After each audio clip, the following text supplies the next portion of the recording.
I would like now to introduce your speaker for today, Robert McKenzie.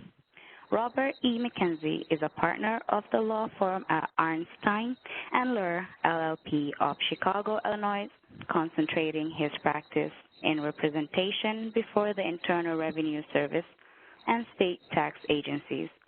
He has lectured extensively on the subject of tax representation. He has presented courses before thousands of CPAs, attorneys, and enrolled agents nationwide. He has made numerous media appearances, including Dateline NBC and the ABC Nightly News. Prior to entering private practice, Robert served as a member of the IRS Advisory Council, IRSAC, which is a group appointed by the IRS Commissioner to provide advice to him and his management team from 2009 to 2011.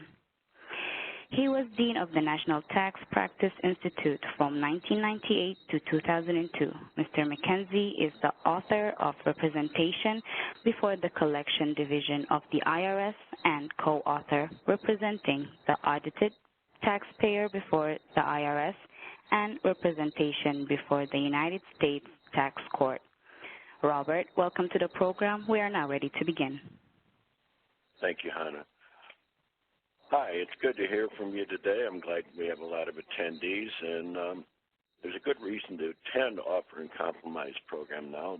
It's one of the best times in my career to make a deal with the IRS. I do have one correction. I served on the IRS Advisory Council while I was in private practice.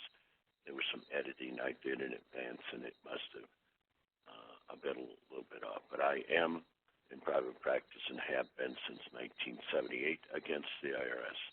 But let's move on with our presentation. Today we're going to cover how to try to get a compromise from the IRS. And as I said, the odds of getting a compromise have improved over the last few years, and we'll talk about that.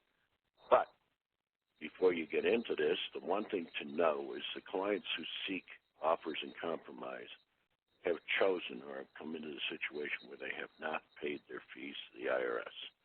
So therefore, you need to get the fee first, or you may never get paid. And the question becomes, how much do you need? Well, even on a relatively simple offer and compromise, you're going to spend 35 hours.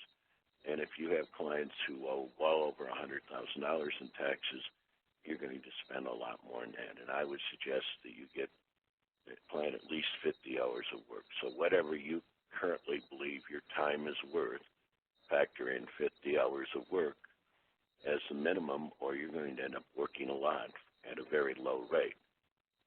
Again, get the fee first, because your client is facing the toughest collection agency in the world, the IRS, and you'll never get paid unless you get it in advance, because they're not good at paying. I learned that a long time ago when I started my own practice.